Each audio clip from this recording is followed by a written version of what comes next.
Please join me in welcoming George Soros. Do you believe in God? No. Destroying America will be the culmination of my life's work. Who is George Soros? We'll get into that on today's American Confidant. Loading the American Confidant intro. We have $15 billion in gold in our treasury. We don't own an ounce. And one of the problems is we don't have the gold. Other places have the gold. It's called the American dream because you have to be asleep to believe it. The American Confidant. Thank you, ladies and gentlemen, for joining us. I'm Jim LaFave, and this is a special broadcast of the American Confidant.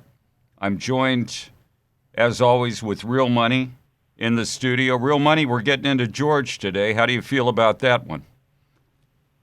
Well, it's one of my favorite topics, George Soros. He's a loathed villain, and I'd love to talk about him. Good. I'm going to start it off here, Real Money. I've got some information on here. First off, ladies and gentlemen, the background on George. Aware that he amassed his money by shorting the UK dollar. And he did that. He and associates acquired millions, shorting the currency, betting that its worth would decrease. After some bad press and political infighting, Prime Minister John Major caved, withdrawing the pound from European exchange rate mechanism.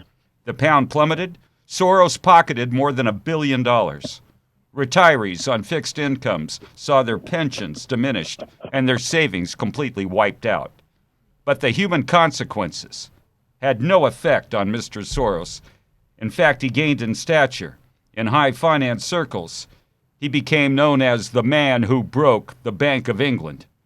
If they even took a cursory look at Mr. Soros, they would see that his global reach and influence outstrips far that of the Koch brothers or other conservative donors.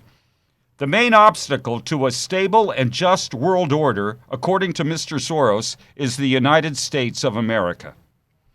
In August, DC Leaks, a group of hackers, got into Soros' files and released them. Perhaps the most notorious of the disclosures concerned Soros' Open Societies Foundation, at which he's financed to the tune of $20 billion.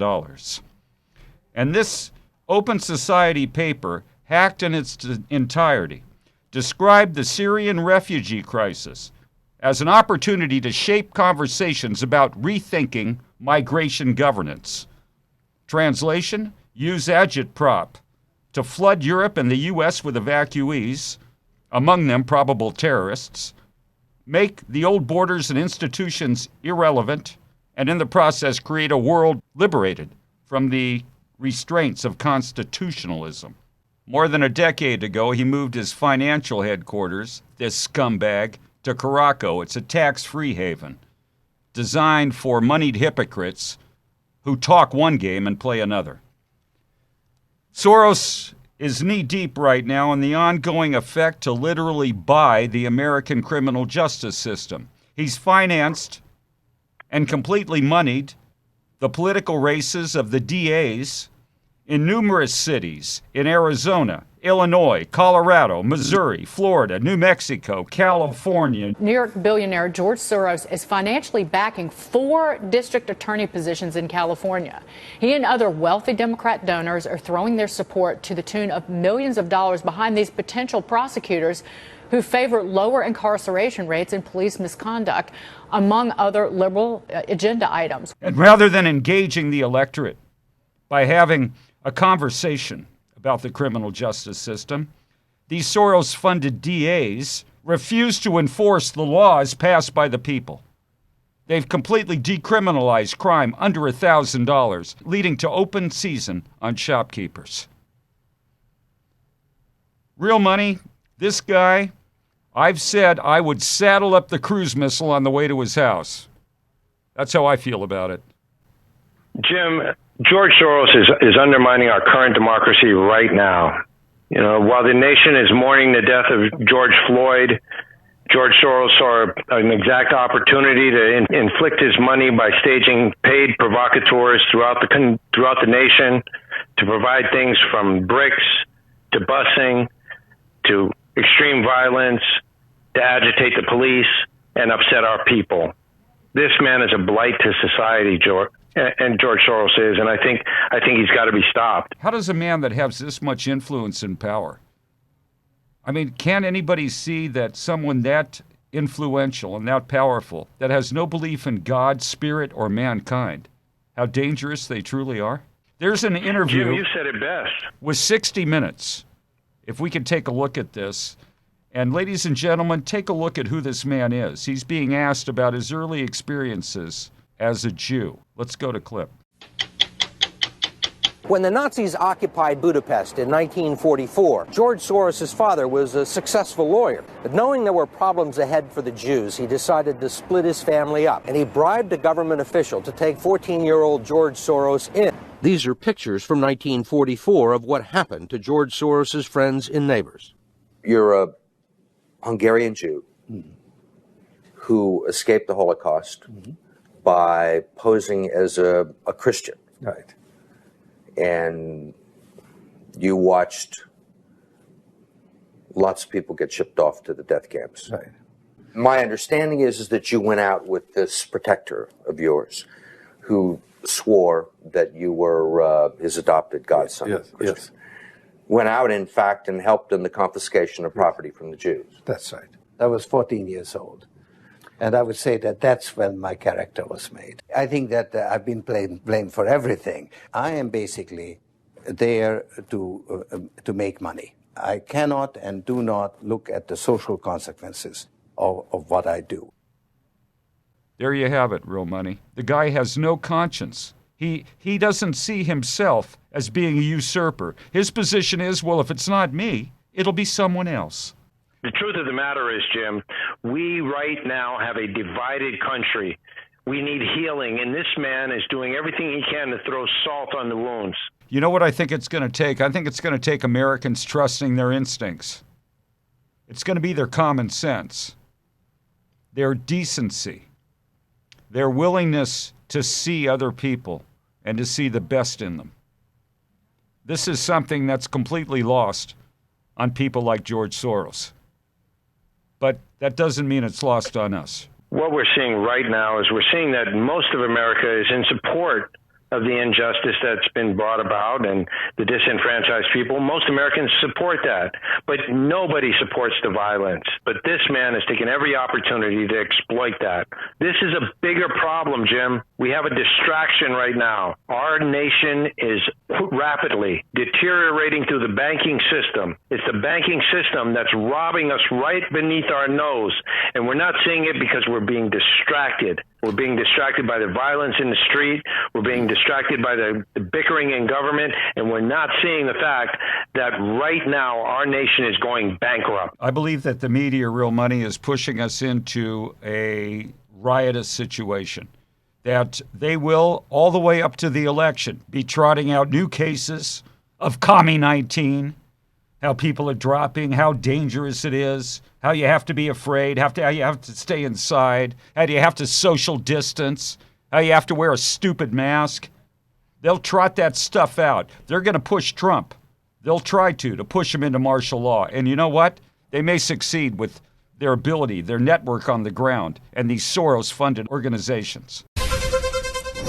What's the difference between philanthropy and political activism?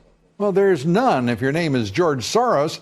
He's stepping up his efforts politically to back every leftist in the country and to work as hard as he can against President Trump and his agenda. The left-wing billionaire transferring $18 billion to his Open Society Foundation. That makes it the second largest foundation in the country, and it's all about politics. Get close. That we have to get more local, that we have to protect our communities, that we have to stand in front of our fellow shopkeepers' stores and keep them from being looted, that we have to look these looters in the eye and say, aren't you an American? I am. But this is a time when Americans have to take the matter in our own hands. And part of that, a big part of that, is our finances. These banks are ludicrous. They have no love for the American people. The baby boomer is a direct enemy, retiring, sitting on their butt, watching Fox News and waiting for their retirement money. These are the distractions that are dividing us. And if we can overcome those distractions, if we can put the spotlight directly on the banks and realize that right now our independence, our liberty is being undermined by financial insecurity, we will all be enslaved by the government because we'll be dependent on the government. Every American who qualified received some sort of stimulus check or is in anticipation of a stimulus check. Payroll protection plan went to Wall Street. Debts are mounting, and we're not paying attention. We're being caught and distracted by COVID, by riot and looting and protest at a time where we all need to come together and recognize our troubles are bigger than that. The reality of it is, Jim, we're losing our financial independence as individuals. We're losing our financial independence as a nation, and the sovereignty of the dollar is being undermined. And it's because of people like George Soros. Jim, I'd just like to say that this is the hour where we all need to be vigilant. You know, we're seeing a stock market rally right now. This is not the kind of market you want to get caught in. This bull market is inflated simply because of stimulus money. Those of you who have the ability to protect your money, that you have money within a retirement account, within a brokerage account, within a bank, and you should be concerned at this moment, this hour, because that money is under threat. Ladies and gentlemen, you heard it. I mean, this is where we're at. I recommend give us a call. We have a deep network of clients, and they all hold gold and silver. We will move ahead. This is still the United States of America. We have the right to privacy. We have the right to trade. And we have the right to be happy. You can reach us directly at 1-800-474-9159. Real Money, thanks for joining us, man. We're gonna have to be very busy. It's my pleasure, Jim. We'll do it again real soon. Bye-bye, ladies and gentlemen. See you next time. I think we're almost 24 hours away from the inauguration of the 45th president of the United States. Where does he stand in an open society? Well, I have described him as an imposter and con man and a would-be dictator.